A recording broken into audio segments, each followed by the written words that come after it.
또 하나의 중요한 말씀이 예수님께서 아버지께로 올라감이 우리에게 유익하다. 그 유익한 것에 가장 큰 것이 바로 보혜사 성령을 우리에게 주시겠다 합니다. 한번 띄워주실래요? 그래서 성령님에 대한 믿음 오늘 살펴보려고 해요. 그 성령님이 어떤 분이냐? 성령님은 우리와 함께 하시고 우리 안에 거하시는 하나님이다라는 것을 우리가 지금 방금 읽은 요한복음 14장 16절 17절에서 쭉 읽었어요. 상당히 길어요. 그런데 보세요. 이게 어떻게 시작됩니까? 내가 아버지께 구하겠으니, 그러니까 우리 성령님을 누구에게? 예수님이 하나님 아버지께 구하여서 간구하여서 우리를 위하여 보내주시겠다라고 이렇게 시작되고 있어요. 그러니까 이것은 우리에게 대단히 중요한 일입니다. 우리 주님께서 특별히 아버지의 보좌 옆으로 가시면서 그러면서 이 땅 가운데 우리 주님과 소통하고 주님의 말씀을 기억하게 하고 또한 우리가 그 말씀을 따라 살 수 있도록 하기 위하여 보내주시는 분이 바로 성령님이시기 때문에 성령님에 대해서 한번 오늘 살펴보려고 해요. 오늘 드릴 말씀 굉장히 많아요. 아마 처음에 성경이 어떤 것인지, 성경이 66권인데 1500년에 걸쳐서 40여 년이 썼다. 그 하나님의 성령의 감동하고 지어졌다. 그렇게 기억나시죠? 그 다음에 우리 성부 하나님에 대해서, 또 지난 주에는 성자 예수님에 대해서, 성령 하나님에 대해서 또한 오늘 보는데요. 우리가 항상 교회에서 성령에 대해서 우리가 찬양도 하고 또 말씀도 듣는데 전반적으로 그럼 어떠한 것인지 한번 머릿속에 정리할 필요가 있는 것 같아요. 그래서 제가 오늘 제 나름으로 정리를 해보았습니다. 그래서 한번 보도록 할게요. 자, 성령님은 누구신가? 자, 성령님은요, 성자, 성부, 성령. 우리가 말할 때 성부, 성자, 성령. 이렇게 하나님, 삼위 하나님의 성령 하나님이세요. 인격적인 하나님이세요. 그리고 방금 읽은 것처럼 성령님의 이름이 있어요. 어떤 성령이세요? 보혜사라고 했는데, 자, 보혜사라는 말이 파라클레토스예요. 파라클레토스. 앞에 파라는 곁에라는 뜻이고, 클레토스는 계신다는 뜻이에요. 곁에 계셔서 도와주고 들어주고 우리에게 함께 하신다는 의미가 바로 파라클레토스, 보혜사 성령님. 그러니까 보혜사 성령님은 그 이름 자체가 우리와 함께 하시고 우리를 돕기 위해서 우리의 기도를 들어주시고 또 우리와 함께 하신다는 그 뜻이 있습니다. 그리고 우리 성령님은요, 우리를 위해서 근심하실 수도 있어요. 그래서 예고서 4장 30절에 성령님을 근심하지 않게 하라는 말씀도 있습니다. 자, 그 다음에 성령님은요, 오해하면 안 됩니다. 어떠한 그 잘못된 그 삼위일체의 생각 중에서 성령님은 성부 하나님하고 성자 예수님의 신부름꾼인가 보다, 이렇게 생각하면 안 됩니다. 그런 신부름꾼이 아닙니다. 같은 하나님, 삼위 하나님이세요. 그래서 우리가 하나님 되심을 우리가 생각하는데, 먼저 인격적인 하나님을 좀 한번 볼게요. 인격적인 게 뭘까요? 우리가 인격이 있다면 뭐가 있다는 거예요? 사람이 사람됨이죠. 사람됨. 인격은 사람됨에 비유한 거예요. 사실은 정확한 표현이 아니에요. 왜냐하면 하나님을 인간에 비유한 거니까. 그러면 우리가 사람이라고 하면은 짐승, 강아지, 양이가 아니라 사람이라고 하면은 사람은 뭐가 있어요? 이게 있는 거예요. 지성이 있고 감성이 있고 의지가 있다는 거예요. 이걸 우리가 지정의라고 하는 거죠. 지정의예요. 그래서 지성이 있다. 지성이 있으니까 이 성령 하나님이 우리에게 지적인 부분, 알고 가르치시는 그러한 부분이 있다는 거예요. 그래서 자, 거기 나온 고린도서 2장 10절에서는요, 성령 하나님께서 하나님의 깊은 것까지도 통달하시기 때문에, 그리고 사람의 일을 이 하나님의 영에 누가 알 수 있겠습니까? 하나님의 영은요, 하나님의 깊은 것까지도 통달하기 때문에 우리의 모든 것을 다 아신다라는 그런 말씀을 하고 있어요. 다 알고 우리를 가르치세요. 자, 요한복음 14장 26절에는 보혜사 성령이 예수님이 우리에게 가르치신 것을 생각나게 하시고 또한 말한 것을 다시 가르치시겠다라고 이렇게 말씀해 주고 있습니다. 그러니까 우리 성령 하나님은 인격적인 하나님으로서 알고 가르치시는 지성이 있다. 일단 두 번째, 자, 우리와 같은 정, 감정, 사랑과 근심에 관해서 아까도 에베소서 4장 30절에 성령님을 근심하게 하지 말라는, 그래서 우리 성령님이 말할 수 없는 탄식으로 우리를 기도하시잖아요.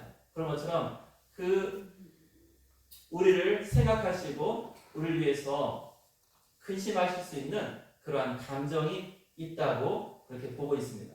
자, 로마서 15장 30절에는요. 내가 우리 예수 그리스도의 성령의 사랑을 말미암아 너희를 권하노니, 여기서 뭘 말하냐면 성령의 사랑. 그러니까 우리 성령님은요 사랑의 또한 하나님이세요. 그리고 자, 고린도서 12장 11절에서는요 이 모든 일은 같은 한 성령이 행하사 그의 뜻대로 각 사람에게 나누어 주시는 것이다. 그러니까 이 모든 일을 누구의 뜻대로? 성령의 뜻대로, 그러니까 성령의 의지와 뜻이 있다는 거예요. 그래서 성령님에 대해서 인격적이다라고 말할 때는 지성과 감정과 의지, 지정의의 그러한 것을 인격을 갖추신, 사실은 민망한 거예요. 하나님을 인간에 대해 표현합니다. 그런데 그렇게 표현해야 이해가 되니까 그러니까 성령 하나님도 우리 눈에 보이지 않는 분이지만 그러나 분명 지식과 지성과 감정과 의지를 가지고 우리를 대하시는 그러한 하나님 되신다는 것을 우리가 알아야 돼요. 그래서 그냥 보이지 않는 영, 끝 아닙니다. 이와 같이 우리 성령님은 인격적인 하나님으로 우리에게 다가오셨어요. 자, 그러면 보세요. 자, 우리가 궁금해하고 가끔은 헷갈리는 부분이 뭐냐면 구약과 신약의 성령님이 그러면 좀 다른 것 같아. 좀 다른 것 같아. 다른 점도 있는데요. 그렇다고 다른 건 아니에요.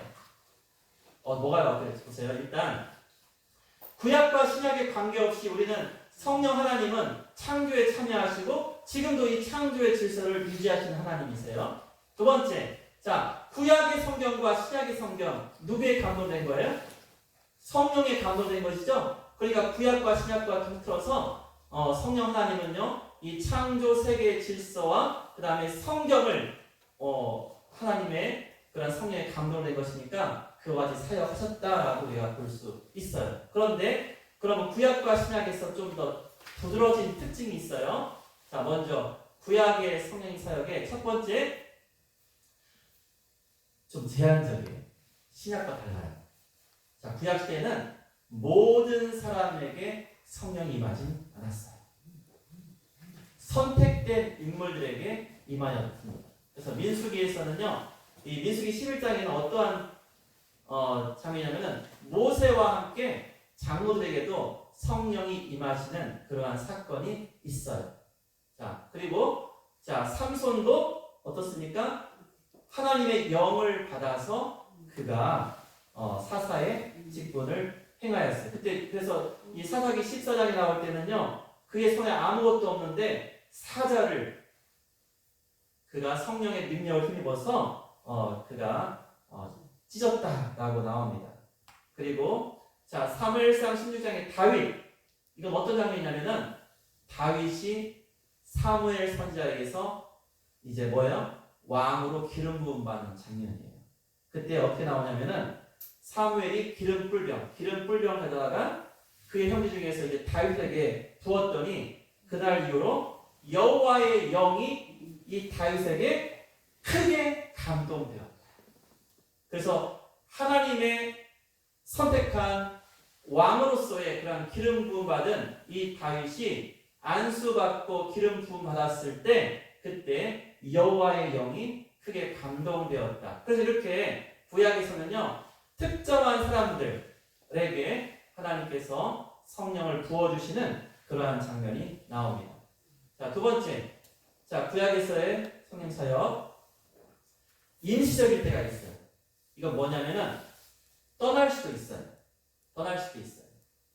특별히 사무엘상 16장 14절에는요. 이게 전후가 바뀌거든요. 사무엘상 16장 방금 13절에는 누구한테 임했어요? 방금 다윗에게는 임했죠. 그런데 14절에는 누구에게서는요? 사울에게서는 떠나고 악령이 악귀가 그에게 임해요. 그러니까 성령님이 항상 하나님의 영이 항상 누군가에게 있지는 않았던, 그래서 임시적일 수 있었던 것이 구약의 성령님의 사역의 특징이었어요. 첫 번째는 모두에게 임한 것이 아니고, 두 번째는 항상 있는 것이 아니라 일시적일 수 있다. 이런 의미가 있습니다. 자, 세 번째는요. 구약에서의 성령의 사역의 중요한 것은요. 능력을 중심으로. 그래서 사명을 이루기 위해서 성령이 임하셨어요. 자, 출애굽기 31장에 보면은 하나님께서 신실한 일꾼 부살렐과 오홀리압을 택하셔요. 그래서 그들로 하여금 애복과 성막과 이러한 모든 성전 기구들을 만들고 준비하는 그 지혜를 주시고 그 기술을 견고히 하실 때 그냥 인간의 지혜로 자기가 닦은 기술이 아니라 성령이 하나님의 영이 함께해서 그 일을 흠없이 할 수 있도록 하셨다는 거예요. 그리고 또한 우리가 사사기 1장에서는 기드온을 부르셨을 때, 자, 기드온이 무서워 벌벌 떨고 있는데 큰 용사야며 부르시고 그가 그 큰 전쟁을 능히 승리할 수 있도록 하나님의 영이 함께 했다라는 것을 분명히 우리에게 보여주고 있습니다. 그래서 구약의 첫 번째 곳의 성령사역의 첫 번째가, 자, 전체가 아니라 일부에게 임했다. 두 번째, 항상이 아니라 일시적일 수 있었다. 세 번째는 사명과 능력 중심으로 일하셨다라는 거예요. 자, 그 다음에 네 번째, 자, 구약에서의 엄청나게 많은 성령의 사역이 있습니다. 그 중에 가장 대부분이 바로 예언이에요. 예언.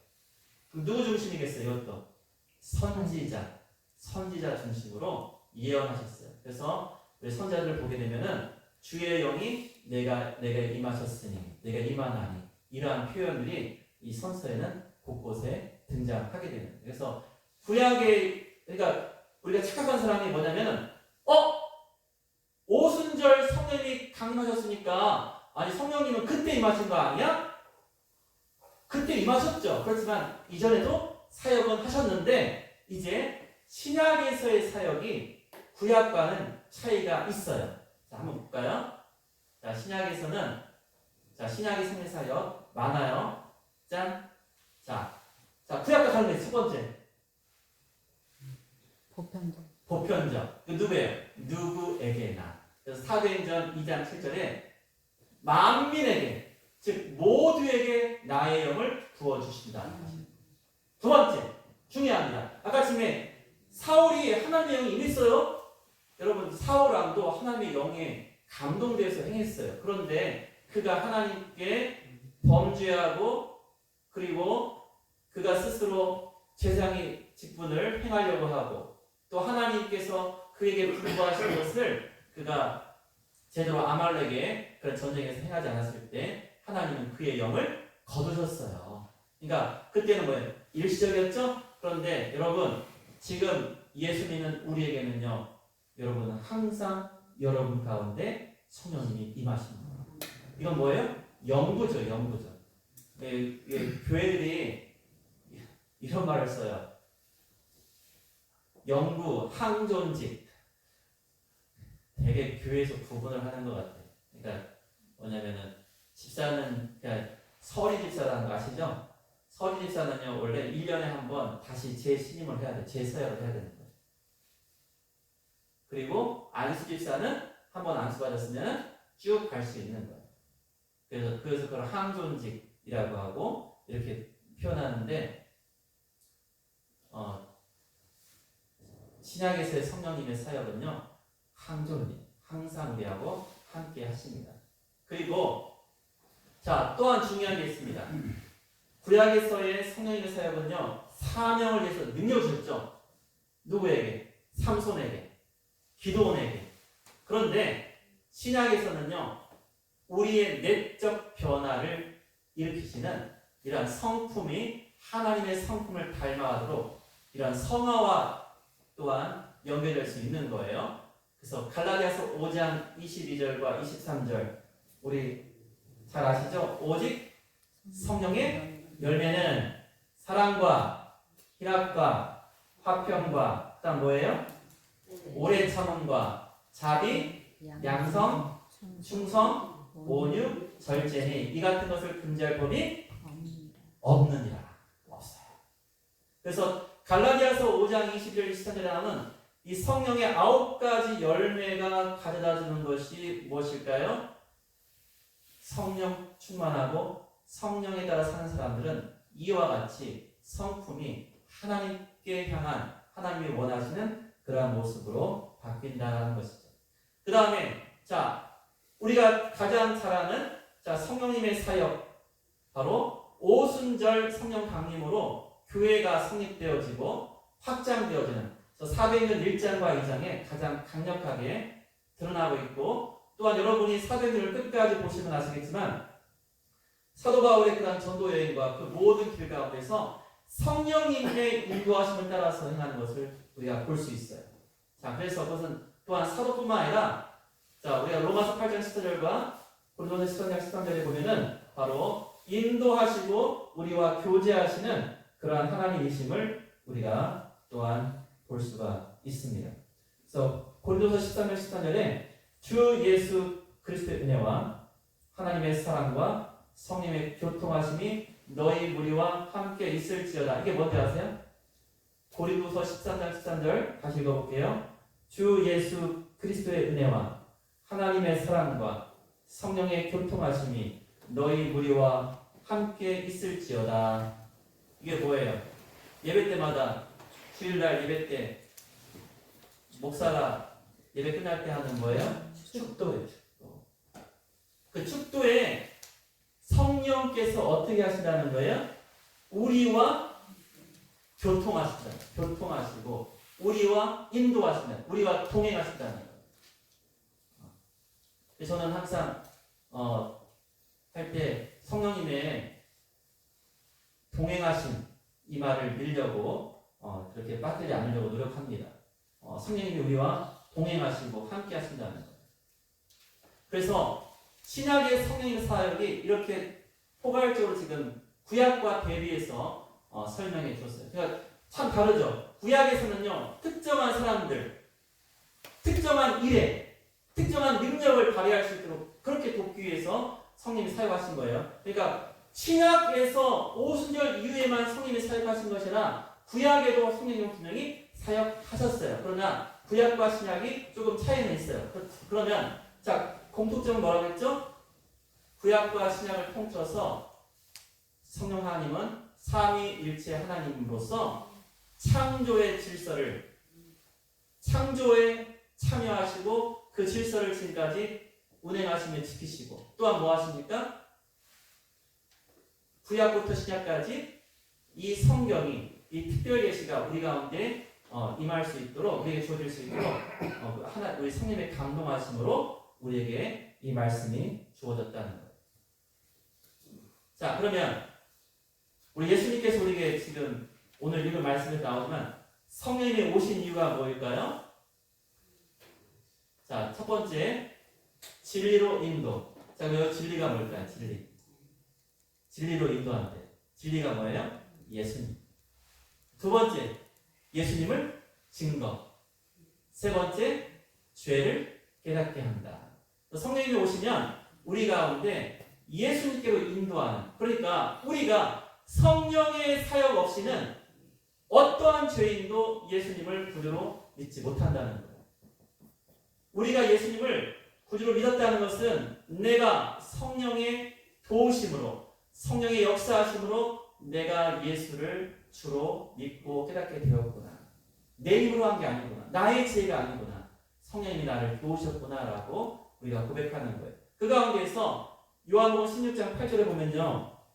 그가 와서 죄에 대하여, 의에 대하여, 심판에 대하여 세상을 책망하신다고 했어요. 그래서 우리 가운데 죄를 깨닫게 하시는 그러한 것, 또 우리가 죄인이라는 것을 알게 하시는 것, 바로 그로 인해서 우리는 예수 그리스도의 그 은혜가 얼마나 필요하고 우리가 그것을 감사한지를 알게 하시는 분이 바로 성령님이 이 땅에 오신 이유예요. 그리고 오늘 우리가 읽은 말씀처럼 성령님이 우리 가운데 항상 함께 거하시는 것, 우리 가운데 내주하시는 것, 이게 너무나 중요한 거예요. 자, 그래서 성령님은요 우리 안에 거하십니다. 자, 우리 안에 거하십니다. 그래서 자, 이걸 우리 성령의 내주하심이에요. 자, 요한복음 14장 17절 제가 읽어드릴게요. 그는 진리의 영이라 세상은 능히 그를 받지 못하나니 이는 그를 보지도 못하고 알지도 못함이라. 그러나 너희는 그를 아나니 그는 너희와 함께 거하시며 또 너희 속에 계시겠음이라. 그러니까 우리 가운데 계시는 거예요. 그래서 고린도전서 16장 19절에서 대단히 중요한 표현이 나오죠. 우리의 몸은, 여러분의 몸은 성령이 거하시는 성령의 전이다. 성령의 전이에요. 그러므로 우리는 육체로 행하는 죄도 우리는 조심해야 돼. 삼가해야 돼. 왜요? 성령이 거하시니까. 이게 굉장히 중요한 거예요. 초대 교회 좀 지나서 그 잘못된 그러한 이단들의 어떤 사상 중에서 그게 뭡니까? 한번 구원받았으면 천국은 땡 끝났어. 그러면 지금부터는 우리 마음대로 살아도 돼 하고 도리어 쾌락과 정욕대로 그렇게 몸을 함부로 했던 그러한 모습이 있었다는 거예요. 잘못된 거예요. 아니에요. 우리는 늘 우리의 몸도 하나님의 거룩한 성령의 전으로 우리가 깨끗하게 정결하게 우리가 유지하고 우리가 정말 조심해야 되는 것이죠. 그래서 로마서 8장 9절에서는요. 만일 너희 속에 하나님의 영이 거하시면, 이게 중요한 거예요. 하나님의 영이 없으면 뭐라고 하냐면 너희는 그리스도의 사람이 아니다라고 했습니다. 이게 대단히 중요한 겁니다. 성령이 우리 안에 거하신다. 그러니까 성령이 없으면 당신은 성도가 아니다. 아니다. 그러니까 이것이 우리한테 대단히 중요합니다. 그러면 내가 성령이 내 안에 거하시는지를 어떻게 알 수 있느냐? 이런 문제가 우리한테 있을 수 있는 거죠. 그럼 내가 성령을 따라 사는지를 봐야 돼요. 자, 처음이요. 자, 보세요. 요한복음 3장 5절 말씀. 예수께서 이르시되 물과 성령으로 나지 않으면 하늘나라에 갈 수 없다는 말씀이 요한복음 3장 5절이에요. 그러니까 성령의 사역은 우리로 하여금 거듭나게 하십니다. 거듭나게 합니다. 다시 태어나게 하는 거예요. 다시 태어난다는 게 얼마나 중요한 말씀이냐면 이제는 아담의 후손으로 죄인이었고 멸망당해야 되는데 예수 안에서 다시 태어나는 거예요. 그럼 이제 누구의 후손이 되는 거예요? 둘째 아담의 후손이. 자, 우리는 본질적으로 첫째 아담의 후손이었지만 그러나 이것을 예수님이 끊어버리신 거예요. 족보가 깨진 거예요. 족보가. 그런데 아담의 족보는요 없어진 거예요. 누구 안에서? 예수 그리스도 안에서. 그래서 이제 모든 사람은요 둘째 아담 예수 그리스도 안에서 다시 태어나는 거예요. 그래서 우리는 이제 예수 그리스도의 그러한 생명의 능력으로 죄인 아닌 의인으로서 하나님의 자녀가 되는 것, 바로 이것이 성령님의 사역이라는 거예요. 자, 두 번째, 인도하시는 사역을 합니다. 로마서 8장 14절을 볼까요? 무릇 하나님의 영으로 인도함을 받는 사람은 누구라고 할까요? 하나님의 영으로 인도함을 받는 사람은 하나님의 아들이다. 하나님의 자녀다라고 그렇게 말하고 있습니다. 그리고 또한 성령님 우리에게 확신을 줍니다. 어떤 확신이에요? 우리가 하나님의 자녀인 것을 성령이 확증, 증언하신다는 거예요. 그리고 자, 사도행전 1장 8절 잘 아시죠? 자, 성령이 너에게 임하시면 뭐 한다고 했어요? 권능을 받아요. 그리고 예루살렘과 온 유대와 사마리아 땅까지 이르러 내 증인이 되리라 하신 이 말씀. 그러니까 여러분 전도하고 있어요? 나 성령 받은 거구나. 전도하고 싶은 마음이 있어요? 나 성령 받은 거네. 우리가 알 수 있어요. 이럴 때도 이럴 수도 있어요. 전도하려고 나가려고 하는데 교회에서 목사님이 구역장이 막 오라가는데 난 싫은데 처음에 그럴 수 있어요. 그런데 그 끌려 나왔어. 근데 같이 기도하고 이렇게 나갔는데 갑자기 마음에 자신감이 생겨. 괜찮아. 끝나고 나니까 기쁨이 있어. 여러분 그렇게 경험할 수도 있어요. 그래서 우리가 예수 그리스도의 증인이 되는 그러한 삶에 우리가 발을 내딛고 그러한 것을 행하는 것은요, 그 열매 거두고 안 거두고는 하나님이 행하시는 거예요. 우리에게 뭘 원하세요? 그 과정에 우리가 참여하고 충성하시기를 원하시는 거예요. 그리고 다시 한번 성령의 사역이 중요한 것이 바로 우리의 내면의 성품의 변화. 여러분 가운데 예수 그리스도 사랑 가지고 내가 그 사랑에 감사하고 또한 나눠주고 싶습니까? 그러면 여러분 성령의 여러분 사로잡힌 사랑입니다. 그 사랑과 희락과 화평과 오래 참음과 자비 양성 충성 온유 절제, 여러분 이와 같은 성령의 열매를 내가 맺는 삶인가라고 우리가 보시면 돼요. 그리고 그것이 세상적인 것이 아니라 하나님의 사랑, 하나님께서 우리에게 보여주신, 하나님이 예수 그리스도를 통해서 이 땅 가운데서 우리 가운데 알려주신 하나님의 거룩한 이와 같은 9가지 열매를 내가 또한 맺기 위해서 또한 나의 삶을 통해서 나타나고 있다면 여러분 우리는 성령을 따라 사는 사람이라는 것을 여러분 확신으로 듣는다는 것이죠. 자, 그럼 성령 충만, 이거 굉장히 어려운 질문이에요. 이것 때문에 굉장히 많은 오해가 있습니다. 그리고 오늘 그것까지는 안 하지만은 성령의 어떠한 그 능력에 대해서 많은 사람들이 뭐에 집중하냐면은 어떠한 기적과 이적과 신유와 또한 놀라운 어떠한 것들을 추구하는데, 여러분 성경에서는요 사실 사도 바울을 보더라도요 그거에 방점을 찍지 않습니다. 더 중요한 것이 무엇일까요? 바로 성령 충만은요 성령의 다스림을 받는 상태라는 거예요. 성령이 나를 주장하느냐, 성령이 나를 인도하느냐, 아니면 내가 하고 싶어서 하느냐, 내가 잘나고 싶어서 나를 드러내려고 하는 그러한 교회적인 사역이나 어떠한 일은요 여러분 그건 결국 성령 충만한 게 아니에요. 겉으로는 그렇게 보일지 몰라요. 그러나 그건 결코 성령 충만한 것이 아닙니다. 오직 성령의 다스림을 받는 그러한 상태가 성령 충만이라고 말합니다. 에베소 5장 18절 말씀,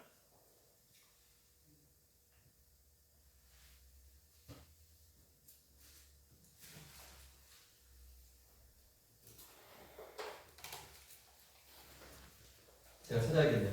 저 빼먹었나봐요. 여기 한 거예요. 자, 에베소 5장 18절 말씀.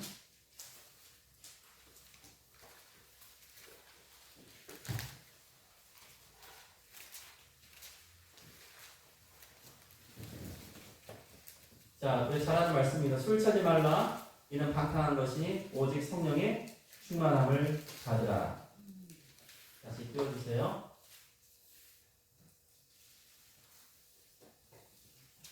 그래서 성령의 다스림을 받는, 그러니까 자기의 세상적인 유혹과 자기의 생각과 자기의 쾌락을 쫓아서 사는 것이 아니라 성령의 충만하심, 성령이 나를 다스리시고 성령의 인도함을 받는 것이, 그것이 바로 성령의 충만함이다 라는 것을 우리에게 사실 굉장히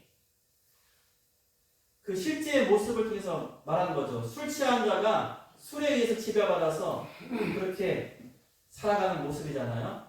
그러면 성령 충만하는 건 뭐예요? 성령의 지배를 받아서 성령의 다스림을 받는 그러한 모습이라는 것을 우리에게 말씀해주고 있습니다. 자, 그리고 갈라디아서 5장 16절 말씀, 내가 이르노니 너희는 성령을 따라 행하라. 그리하면 육체의 욕심을 이루지 아니하리라.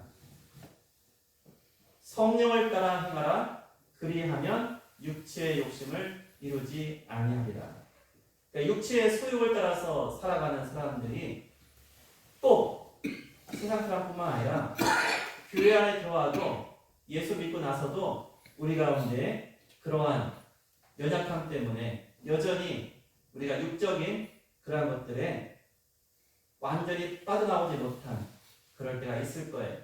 그런데 그때마다 우리가 성령의 도우심, 성령의 인도하심, 성령의 주장하심을 따라서 우리가 살기를 소망해야 한다는 것입니다. 그렇게 할 때 우리는 성령의 다스림을 받는 성령 충만한 모습을 갖게 되는 것입니다. 자, 성령 충만의 방법을 그럼 어떻게 말하고 있느냐? 첫째, 사도행전 2장 38절에 보면요, 회개하라고. 베드로가 이렇게 말해요. 베드로가 너에게 회개하여 각각 예수 그리스도의 이름으로 세례를 받고 죄 사함을 받으라. 그리하면 성령을 선물로 받는다라고 이렇게 말하고 있습니다. 회개하는 것이 필요합니다. 회개해야 됩니다. 회개할 때, 그리고 또한 그 회개하게 하는 영도 성령의 사역이에요. 그러니까 하나님께서 우리에게 허락하신 그 은혜, 그 구원의 선물, 바로 그것을 이루기 위해서 성령님이 우리가 역사할 때 그 성령님의 역사를 따라서 우리가 회개하면 또한 성령의 충만함 가운데 거하게 된다는 것입니다. 두 번째, 자, 사도행전 5장 32절. 우리는 이 일의 증인이요 하나님이 자기에게 순종한 사람들에게도 주신 성령도 그러하다. 그래서 자기에게 순종하는, 하나님께 순종할 때 성령을 주신다라고 분명히 말씀하고 있습니다. 그러니까 하나님께 순종한다는 게 뭘까요? 하나님의 말씀을 따라 사는 것입니다. 하나님께서 우리에게 맡긴 교회에서의 사역, 사명, 직분, 이것을 우리가 순종하는 것이 성령을 받는 길이라는 거예요. 자, 그 다음에 고린도서 3장 16절. 그리스도의 말씀이 너희 속에 풍성히 거하여 모든 지혜로 피차 가르치며 권면하고 시와 찬송과 신령한 노래를 부르며 감사하는 마음으로 하나님을 찬양하라 라고 이렇게 말하고 있습니다.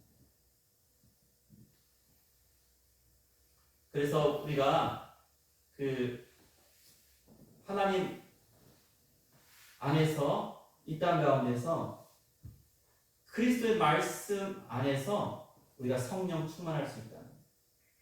다른 것이 아니라 하나님의 말씀 가운데서 성령 충만하게 된다는 것. 그리고 누가복음 11장 13절은요. 악한 자라도 자식에게 좋은 걸 줄 줄 안다 하셨잖아요. 그러니까 너희 하늘 아버지께서 너희에게 성령을 주시지 않겠느냐라고 반문하시며 우리가 성령을 구할 것을 그렇게 간구할 것을 말씀하셨어요. 누가요? 예수님이 이렇게 우리에게 주신 말씀입니다. 그래서 우리가 성령과 함께 동행하는 삶을 살아야 되는데, 자, 앞서 나온 것처럼 우리가 성령을 근심하지 않게 하고, 또한 데살로니가전서 5장 19절에서는요 성령을 소멸하지 말라 이렇게 우리에게 경고하고 있습니다. 그 말은 성령의 주장하시고 다스리시는 것을 거역하지 말라는 것이죠. 그리고 갈라디아서 5장 16절처럼 우리의 육체의 소욕을 이루지 않기 위해서 성령을 따라 행하는 것이 우리가 성령 충만한 성령과 동행하는 삶이 되는 것입니다. 그러므로 여러분 성령에 대해서 우리가 생각할 때, 자, 성령은 우리와 함께 하시는 내주하시는 하나님이라고 했어요. 우리의 육체는 우리 성령의 전이라고 말씀하셨습니다. 자, 구약에서는 성령이 일부 사람에게 또한 제한적으로 그리고 사명과 능력 위주로 그렇게 성령의 사역이 우리 오늘날 예수님이 우리에게 보내주신 보혜사 성령님의 신약 교회 시대 이후로의 사역과는 달랐어요. 그런데 이 땅 가운데이지만 이제 우리 가운데 늘 거하시는 성령님은요 우리 가운데 항상 함께 하신다. 나와 함께 하신다. 라는 것을 우리가 늘 확신하면서 성령께서 내 안에 거하시고 나를 인도하시고 그래서 내가 변화되어져. 자, 변화되어서 얻는 것이 뭐예요?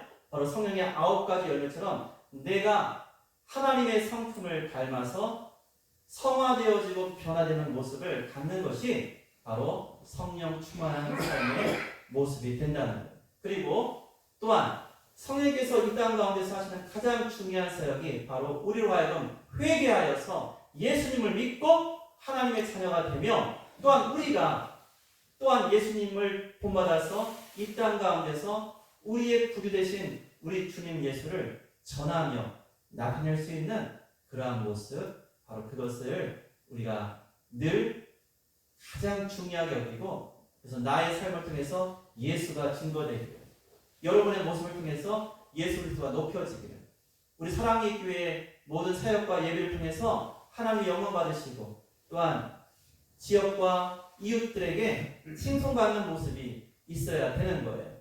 그러려면 부딪혀야 돼요. 부딪혀야 되고 나가서 만나야 됩니다. 껄끄러워도 만나야 돼요. 만나고 부딪히고 얽힌 거 있으면 풀어야 되고, 안 풀리면 울고 하나님께 매달려야 돼요. 하나님의 주심. 그런데 시도도 안 하고 그냥 묻어두면 안 될 것 같아요. 여러분, 예수님이면 가만히 계셨겠어요? 예수님이면 나아가서 손잡고 화해하고 초청하고 함께 예배하자고 하지 않으셨겠어요? 우리가 그러한 마음으로 나아가야 될 것 같습니다. 그래서 우리가 특별히 5월 24일 향기라고 했는데요. 우리가 예수의 향기예요. 예수의 향기. 여러분을 통해서 예수가 드러나야 돼요. 예수의 모습이 나타나야 돼요. 그 누가 하시는 사역이에요? 성령이 우리를 도와서 우리가 행하는 우리의 진정한 성도됨의 그런 모습이 바로 예수의 모습이 드러나게 된다는 거예요. 그래서 우리 귀한 우리 형제자매들 보면요, 참 귀하다. 어쩜 저렇게 예수님 모습 닮았을까? 여러분, 이러한 칭찬과 이러한 다른 뒷담화가 아니라 좋은 의미에서 저 형제님은 정말 예수님 닮은 것 같아. 저 자매님은 정말 예수님 닮았어. 여러분, 이런 말을 듣는 게 얼마나 좋을까요? 그보다 더 큰 여러분 감사와 또한 우리의 이 땅에서 영광이 다른 게 없잖아요. 예수님 닮는 것. 그렇게 예수님 닮게 하시는 것이 바로 성령의 사역이라는 것. 우리가 기억해야겠습니다. 그래서 오늘 성령에 대해서 되게 많은 분량을 막 얘기했어요. 다 함께 찾아서 할 수 있는 시간의 분량이 안 돼서 제가 죄송합니다. 막 하려고 하니까 내용이 많지만 아마 우리 사랑교회는 너무나 똑똑해서 하나님이 지어주셔서 그렇구나. 성령은 삼위 하나님의 한 분이시고, 또한 구약과 신약에 사역은 있었지만 늘 함께 사역하셨고, 구약과 신약에서 모습은 다르지만 지금 이렇게 우리 가운데 내주하시는, 또한 우리가 성령의 전으로서 이 땅을 살아가며 우리 가운데 임하신 성령님이 나를 변화시켜서 그리스도 예수 안에서의 귀한 성품들, 성령의 9가지 열매를 맺으면서 우리 주님의 모습을 나타내는 것이 나의 삶이 되어야겠구나. 특별한 예언과 방언과 병고침과 놀라웠던 기적과 이적을 바라는 것이 아니라 바로 내 자신이 변화되는 것, 바로 그것이 가장 중요한 성령의 사역이고, 또한 그로 인해서 내가 변화되어지고 또한 남에게, 다른 사람에게 예수를 전할 수 있는 것이 나에게 가장 필요한 하나님께 충성하고 순종하는 것임을 우리가 잊지 않고 여러분이 그와 같은 길에서 최선을 다하시고 충성하시기를 예수님의 이름으로 축원드립니다. 아멘.